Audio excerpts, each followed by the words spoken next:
And then lastly, I want to talk about pets. So let me know if you have pets. I have 9 pets.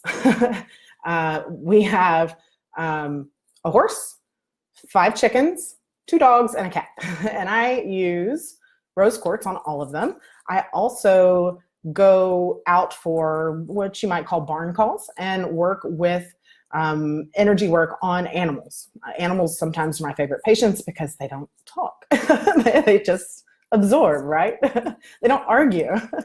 But one really, really good way, well, there's a few good ways to use crystals with animals. One, a precaution. You don't want to put them in their water bowl, right? Because if you leave it loose in their water bowl, if their mouth is big enough, they're going to put it in their mouth, right?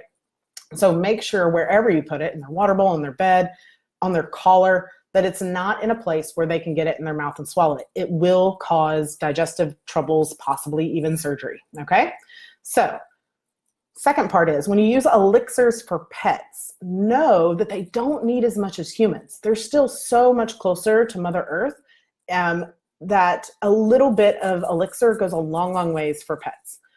Rose quartz is a really gentle stone, so I wouldn't worry too much about giving them too strong of a dose, but use caution. Like I said, they have a deep connection to Mama Earth, much, much deeper connection because they're still on the earth more often than humans.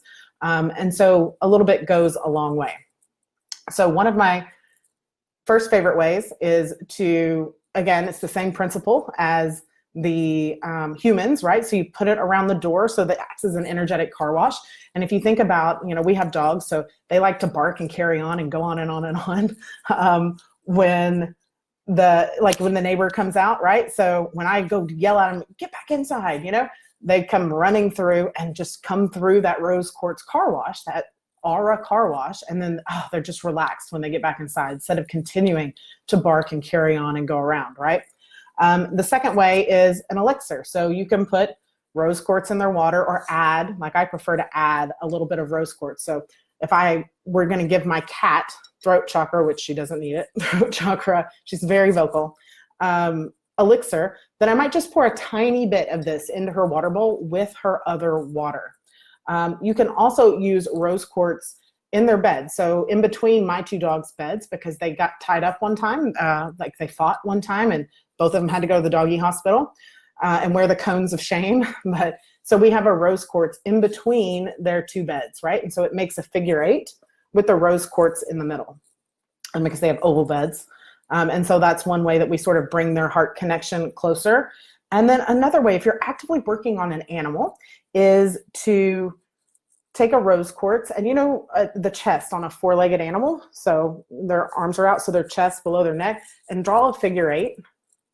And that connects their heart meridian to a grounding meridian. And the meridians are a little bit different depending on the species of the animal, but really it's on the chest, whether it's a bird or a mammal. I've never done crystal work on a fish. Rose quartz, though, would be one considered that you could put in an aquarium. Just make sure that you have a nice clean piece. So, but figure 8 is one of my favorites. You can also comb the aura. So you just hold the rose quartz a little bit above the animal's body and comb the aura. And again, animals don't need a lot. So where you might use a crystal all day on a person, or an hour on a person, or even a 30-minute meditation, animals don't need a lot, and they will tell you when they're done. So when they start to pull away, even horses, when they're tied really tight, they'll kind of start to throw their head around, maybe move their feet, and they'll let you know when they're done. So I encourage you to try that out.